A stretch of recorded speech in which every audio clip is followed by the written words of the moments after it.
So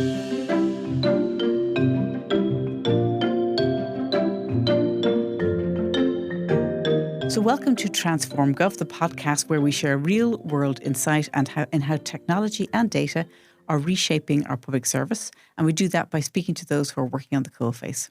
Transform Gov is part of the Ireland eGovernment Awards, and it's brought to you in partnership with Accenture.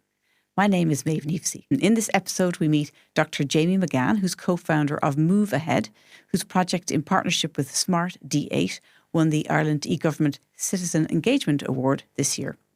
And we're dying to find out more about this project because it really was quite innovative. You may not actually have heard of MoveAhead, but it's an Irish technology company. They hold the largest data set in the world of children's movement skills. And today we're going to find out why that really matters. So Jamie, you're very welcome to Transform Gov. Thank you, Maeve. Thank you so much for having us. So, Jamie, you and your co-founder, Dr Johannes Esartel, set up MoveAhead in DCU. And since you've spun out into a company, and last year you raised 1.5 million to grow the business. So why does holding the largest data set of children's movement skills matter? Why is it important? And so much important that in fact you got 1.5 million in investment.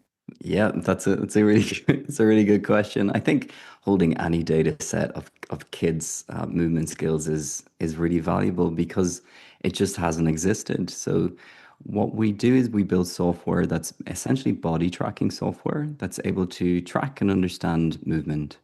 And all of this has existed for the last 10, 15 years, but it's always been developed on adults' data, adults' movement, and actually accurately tracking kids and understanding their movement has been really, really difficult and challenging. We've had fun situations 10 years ago, even 5 years ago, Maeve, where we'd put a ball in a child's hand and the tracking would think that that's the head because an adult's head is kind of similar size to a football.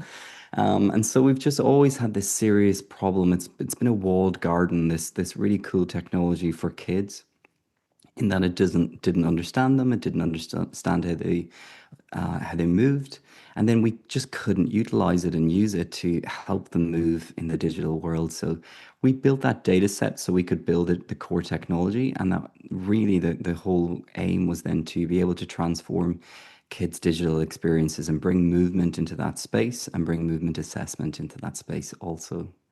Look, I suppose the easiest way for us to articulate, what you do and why it's important is probably to talk about the winning project, which you did with Smart D8. Did it involve, what did it involve actually, and what were the goals? Yeah, I think it involved kind of two sides of the coin, which is, all of MoveAhead's partnerships typically either involve engagement, and that usually comes in digital games that use our body tracking to develop kids' skills, to engage them in a digital space with games and IP that makes sense to them. But we also have the other side of the coin, which is assessment. So objectively measuring and assessing kids' physical skills.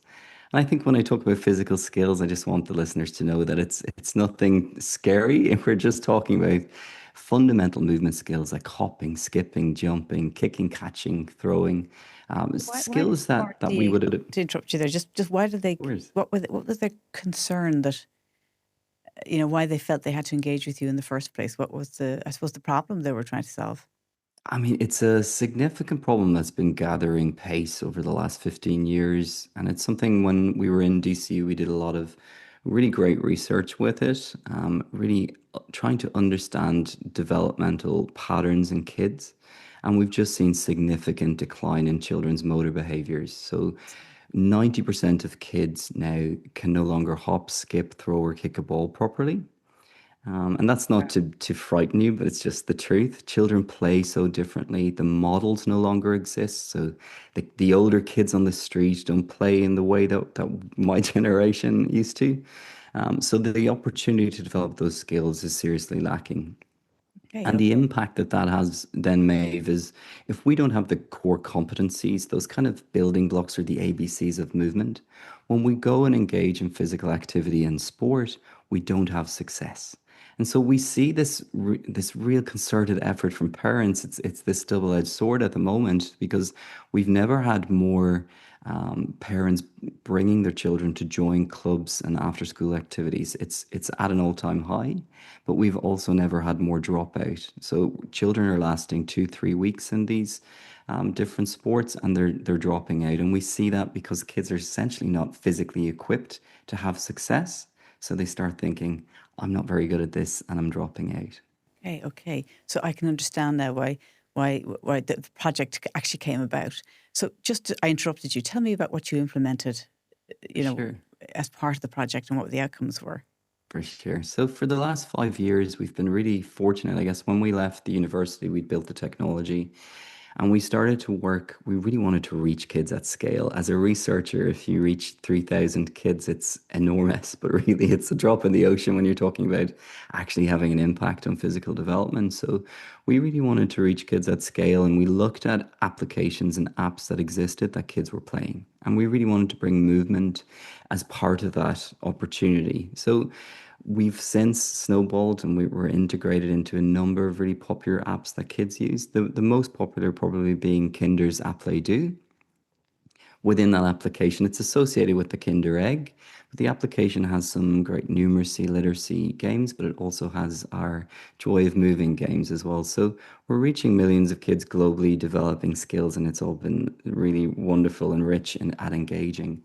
But we developed those games ourselves, and we developed it with science and research, but we wanted to develop games with kids. So the Smart Okay. D8 project really allowed us to do that, to build our own games with kids at the co-face in schools, take on board their ideas, teach them about the technology, teach them about security and privacy of the technology, and develop games that they wanted to play.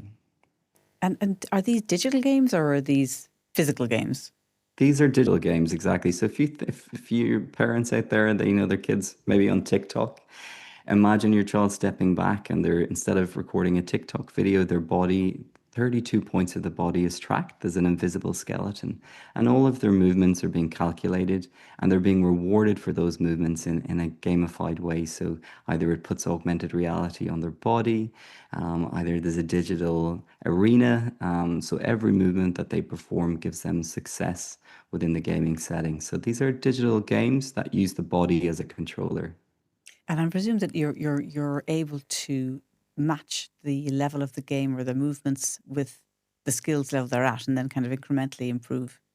That's exactly where the data comes in. That's your first question, Maeve. So we have this rich data set, and that doesn't just mean that the technology is accurate in terms of tracking kids' body. That's what it was needed for, firstly, but it also means that we can understand pathways of development. So when you move in front of the device, we can understand where you are in that movement journey, and we can personalize the play so it's never too hard and never too easy.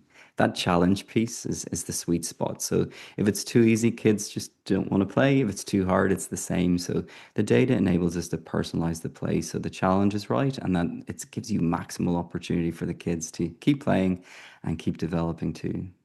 How complicated or difficult was it to actually work with the kids and develop the games and actually just bring them into the schools? What was involved for everybody? Yeah, so we were, I mean, that's the beauty of the Smart DA project, is that we had, support from all angles, from the after schools, from the teachers in the schools. We'd support from the families in the home setting. So it was really this really welcoming environment. And I think we started in the after schools, and it was just such a mixed range of kids within that setting. So you get from 6-year-olds up to 12-year-olds, 13-year-olds. And I think we were definitely taken aback by the level of interest in the design component.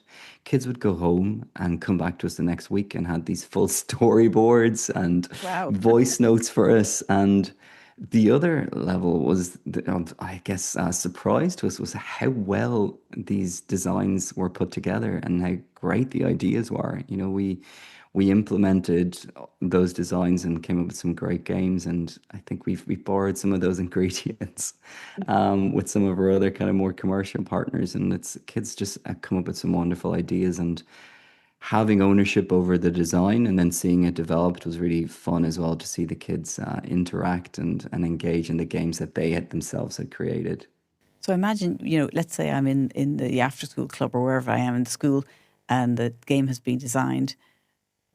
How do you physically then go from getting the kids engaged? Are you setting up an iPhone on a tripod? How does it actually physically work? Yeah, I think that's always been the first question. I think, my generation thinks about how do we set this up. So we typically just use the front-facing camera. So kids are used to setting up their device. So it can be just upper body games or full body games. If it's a full body game, it's just as if you're setting up to do a TikTok. So kids find all different kind of ways to do it. It also runs on a tablet, which typically have stands. And then you can also cast to a TV. So then in that way, the mobile device acts as just the sensor and the actual gaming experience is visible on the larger screen. So it's quite straightforward.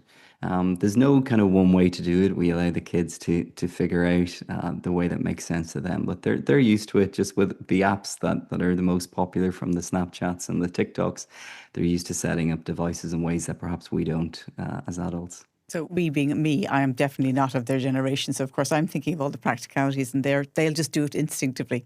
But in terms of outcomes, you had fantastic outcomes. If I remember your entry, which is why you won the award at Smart D8. Tell me what were the results? Yeah, I appreciate that, Maeve. I think we went for two components with Smart 8. So the component I've discussed mainly is the engagement piece, the design of those games and the implementation of those games. So really so kids could be active in the home setting, in the after school setting, particularly in the winter when it's rainy, it's cold. But at the same time, we also worked with the teachers in the schools and we implemented our assessment application. And this is something we're really proud of. Our assessment application, because of all of that data, is really able to, for the first time, objectively measure children's movements at scale. And we have a lovely UI within this app that basically kids capture each other. So kids use the apps with each other, assessing each other's skills in a really fun way, developing their own physical literacy, but also really capturing objective measurements of their performance. And so we implemented that in a number of schools in the Dublin-8 area, mainly looking at fidelity. Could it be implemented in the way that we expected it to be? Were kids able to capture each other? Were teachers able to use it? Did it fit in the school setting, et cetera, et cetera? And we had some great findings that we were able to use then to kind of adapt or use it, our UI, the look of the app and the feel of the app. But we also just had great feedback in terms from a fidelity point of view. So it was something that was clearly able to fit within the classroom. It was able to fit within the PE setting. And the results, which were calculated and reported automatically as soon as the app has been used, results and progress is tracked. They were really being utilized by the teachers in the pilot, so that was really interesting for us. So it's kind of And, buoyed us on to push forward with that assessment piece, particularly within the school setting. and the actual, I suppose, movement skills, was there improvement within the children or participants? Yeah, so that's the beautiful thing about this part of the curriculum, physical development, is that all kids by the age of 8 have the capacity to master these skills. They're not super challenging. The problem is if you're not used to practicing them, if you don't know what they look like, if you visually can't imagine what a skip is, it's really difficult to perform them. So when we can identify where the gaps are, we have then the games that we've developed, the engagement games to improve those skills, but we're also using AI to recommend parts of the curriculum, parts of the PE curriculum to improve those skills. And what we saw then was from this kind of pre-test to even our interim tests, we're seeing significant progress at each step because we're able to highlight exactly what skills and what even parts of a skill children need to work on. We're flagging that with the teachers and in the after schools, and then we're providing activities to allow kids to experience those movements, which in most cases they don't have that competence because they've actually just never really been exposed to Yeah. to those skills. So I I think mean, one it's of the greatest proving, joys in life is skipping. I can't believe that not everybody will be skipping around the place. But look, I have to take a very yeah, short break. We no, can for we can go sure. into this when I get back. But skipping, who wants to skip skipping, right? That's it. Short break. Back 2 secs. Through the power of cloud, data and AI, Accenture is helping the public sector by blending human ingenuity, technology and a delivery-focused culture to turn their ambitions into action. Be ready for any challenge by adopting a continuous reinvention mindset to deliver human-centric services that adapt and grow with your needs. Contact the team at Accenture to find out more. So we're back after our short break, and Jamie and I were just talking about skipping, the things that we all probably did as children, and perhaps our children nowadays don't necessarily do. But I think it's just out of habit, I presume, that people are more sedentary. Is that it, Jamie? More sedentary, and then play habits have changed. So I would urge, if you're a parent, I would just ask you, and this is not to frighten you, I promise. And your children will have no problem developing these skills over time, but I would ask you to encourage your child to skip. I would encourage them to hop and just have a look. Let's just take the hop, for example. They should be able to carry their unsupported leg behind their body. What we're typically seeing now is if you think about hopscotch, when we bent over to pick up a stone, there'd be a foot in the air and it would be behind our body. That's just the nature of the game. Now, when we ask children to hop, most of the time they bring their knee up in front of them. So they have this foot that's off the ground, but they're carrying it in front of their body. And then they're using their arms symmetrically together to try to move forward, which becomes incredibly difficult. When we ask children to skip, a lot of the time we get a 1-foot gallop. So they're skipping, but it's just pushing 1 foot forward at each stage. And it's mainly because they've never seen it before. They can't visualize it, so then they can't elicit that pattern in the body. So it's a really interesting situation that we have where kids need to develop these skills because they're so interlinked with more complex skills in the future. But then they have very limited opportunities to develop them. And a big part of that, as you said, Maeve, is sedentary screen time, which averages globally now for children 6 hours a day is screen time, which 10 years ago we were worried about 3 hours, and now we've arrived at 6. Okay. So we've got work to do, right? And how many individual children's movements have you tracked globally to date? We have, over 100 million at this point. We've Wow. tracked globally. So that was the kind of first goal of ours, was to get into applications that are educational, that are developing skills, and bring a movement component to that. So who do you work with? Where are you so the- getting that? I mean, I presume you're partnering with other organizations or solutions or Exactly. apps to who do you work with to gather that data? Yes, so different children's brands, household names really. For us, the biggest one, like I said, would be the Kinders, and Apple I do. The Kinder Egg is a significant product. It sells 3.5 billion units a year, and there's a QR code on that egg. So that QR code brings you to the app.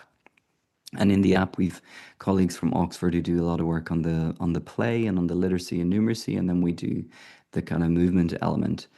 But we work with other brands and other IP that kids know and love and adore, and we bring the movement element into those existing apps. So it means that we're reaching kids from Australia to China to North America, South America. And it also means that we understand that kids in different parts of the world are moving differently and developing differently. So we have that personalization piece. So as an example, we know from our research and from the data that children in North America, for example, if an 8-year-old in North America moves similarly to a 6.5-year-old in China. So the Okay. Chinese kids, particularly the boys, are physically more advanced than North American children. And why do you think that is? It's speculation, mate, but I'd be pretty confident I could attribute it to a really interesting phenomenon. So Chinese schools are focused on eradicating myopia, which is a big problem and has been a big problem for many years in their society. Which is, sorry, that deterioration of your eyesight. Yeah. Exactly, yes. And so they've looked at different potential reasons for this and put a lot of money into it. And it's only in the last 5 years, maybe 10 years, that they've really figured out the cause and really looked into improving that. And it happens to be around play. So children in Chinese schools, a lot of times the break or the play time had been really quite short in the day, or it had been in a basement, so where there was a lack of natural light. Whereas now, children are now engaged in 2-3 hours of physical activity and play in the school setting. It's always out in natural light, and it's always patterned movement. So the pattern Just to go movement back, so we don't lose that. So what happened when? What was the result of children playing in basements and not having enough hours, which they've now changed? How is that impacting as a problem? So it's essentially having an impact on visual processing and visual stimulation and visual development. So the kind of counteract to that is when we move, particularly in patterned movement, if you think of even cycling a bike, you're taking on visual information at speed, but yet you know where you are, you know what's around you. Your sight has developed this sense, the spidey sense, really, to know where things are and know where your place is. If we skip, we're also moving at different heights and different levels. We're taking in information in different ways. We have the glare of the light. We've got all of these different constraints are in place, and that's building strength and muscles in our sight. Now, if we remove all of those aspects and we have more basic play in more constrained settings with kind of consistent lighting, then it's not really challenging our sight. And so essentially, the play has helped the sight, but it's also significantly helped the motor skills and the physical development. So it's a side effect of one problem, which is sight, and then changing the habits of how children were playing and being outside has actually helped all their movements, right? Has helped their movements, yeah. Fantastic. So we in Europe, are we also behind the Chinese? I mean, look, let's take Ireland. That's what we're really interested in. How are our kids performing in terms of our physical skills? I think what's beautiful about Ireland is we're such a connected country. And even 10 years ago, it's actually more than that now, I'm getting getting older. We did a study with the GAA and the Insight Centre in DCU. And we went around the country measuring kids' fundamental motor skills and fundamental movement skills. And that massive data collection and that evaluation was facilitated because the GAA are connected it so well, and we were welcomed with that piece of research.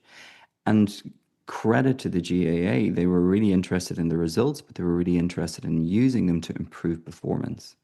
And so you will see grassroots GAA clubs every weekend. There's kids where there's a focus specifically on fundamental movement skills and an acknowledgement and understanding that if we develop kids' fundamental movement skills, they'll develop that movement competence. And when we start to look at the more sport-specific skills required for GAA or rugby, the kids will have the building blocks they need to be successful and stay in the sport and stay active for longer. So do you think, in a way, we're in a bit of a crisis with children's movement skills? I mean, I know I'm talking about worldwide now. Yeah, I think part of the problem is the lack of understanding of the problem. Like I said, it's a great problem to have because it's one that we can fix. It's one that when children are aware that they need to work on it, on this movement or this element of a movement, they're pretty good at figuring it out, putting in some practice and getting better. But the biggest problem is kind of the lack of awareness. I think even 10 years ago, we released the results of that study. We went on the 6-1 news. We talked about it. It was in the media for a while. And I think there was a decent bit of noise about it. But we're kind of losing that again. And actually, the kids that we measured over 12 years ago, some of them were well into their teens. Some of them would now be parents. And they weren't moving well as teens. If you're not moving well as a teenager, you're unlikely to move well as an adult. And you're also more likely to avoid physical activity and play. So we see this kind of vicious cycle where parents who are not very good movers are not really moving with their own kids either.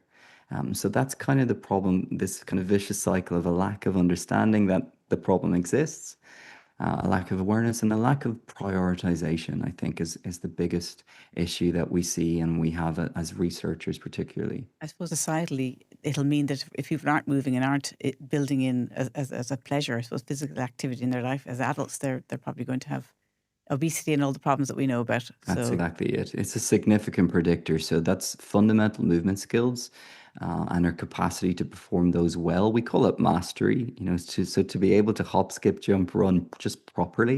It doesn't have to be super fast, super economical, but just mastering the general mechanics of those skills. They're a significant predictor of being active over the life course. Well, you're very, very clever, Jamie, because I didn't get an answer about how well do we perform in Ireland for our children. You managed to avoid that. I'm going to have to come back to it. So how are we doing? Are we the best in Europe, the worst in Europe? We're not as good as China. We know that.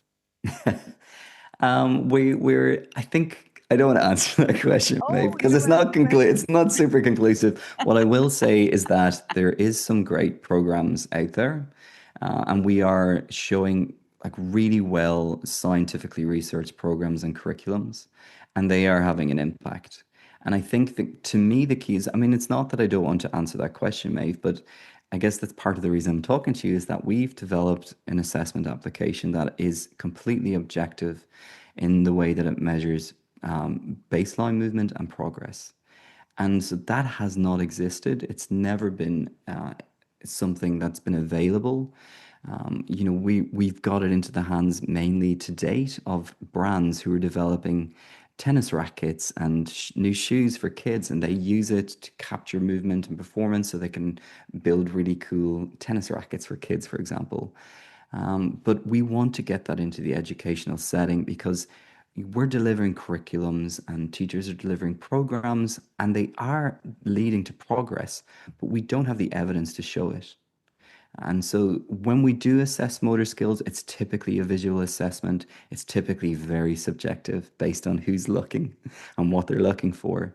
And so really our call to action here is to really bring this objective measurement as part of particularly the school setting, not so that we can highlight what's wrong and how poorly children are moving, but really how we can find what are the parts that we need to work on, and then really to capture the progress. Exactly like you asked, it feels so great to see progress, be it in English, be it in maths, be it whatever subject it is, and to be able to show that progress.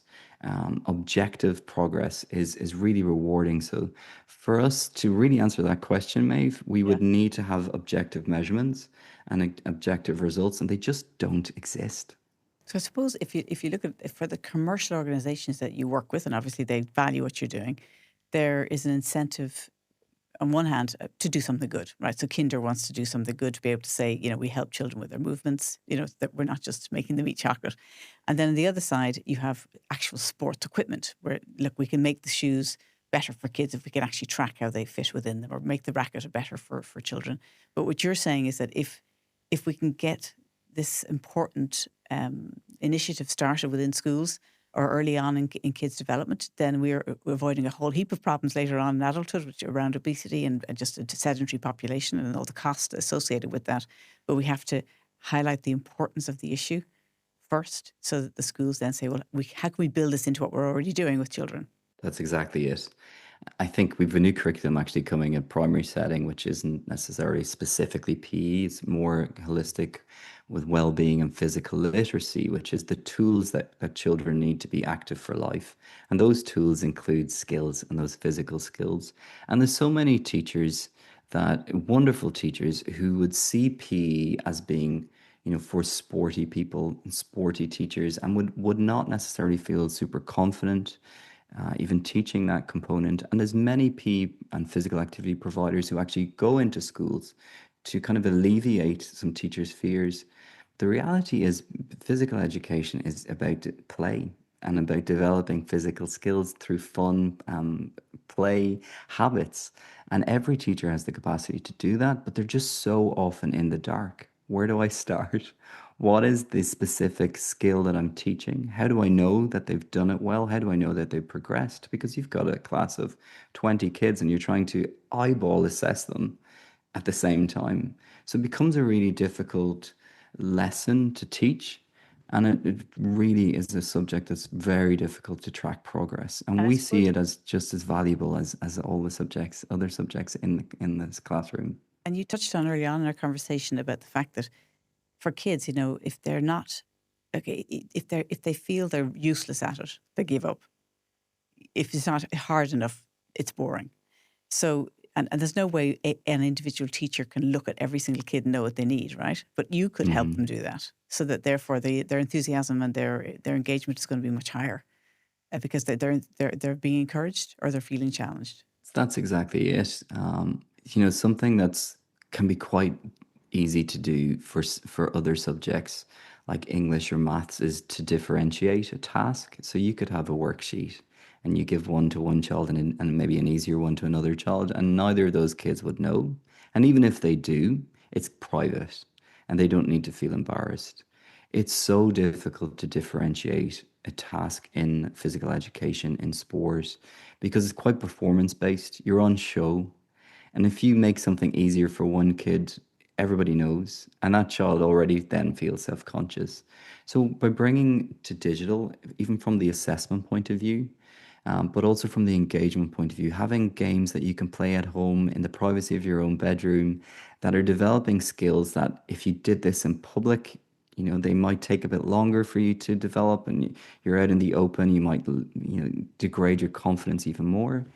That's the kind of beauty of the technology in this setting, is that it allows children to develop skills and build confidence and competence in their own time, and in their own rate. It's interesting. I'm just thinking that, if you could kind of do whatever you want in a way, wave a magic wand, I'm guessing you would like to, in some way, have the curriculum request metrics for seeing improvement, or some way, technology to see improvement, and maybe just build that into the curriculum in some way. I mean, what am I putting words in your mouth for? What would you like to see happen? No, I think that's exactly it. We really need help from the public sector to educate really on the importance of physical development, and really to capture where we are in terms of kids' movement skills. That it's not great, the impact that that's going to have on future health, but also, it's not just related to the physical health. How we move and how we develop our skills also develops cognitive processes that are distributed in the classroom setting for other academic subjects. So it's all interrelated. So we need help kind of at highlighting that problem, making everyone aware that this is something that we need to work on. But also we want really to build up the morale to be aware that we have this amazing technology that's come out of Dublin, it's come out of Ireland, that's being used around the globe in different ways, and it's there on our doorstep that we can utilize it to really capture how kids are moving these days, and how to support them, and then really capture the progress so that we can be proud of making those inroads, for kids today and for their future health.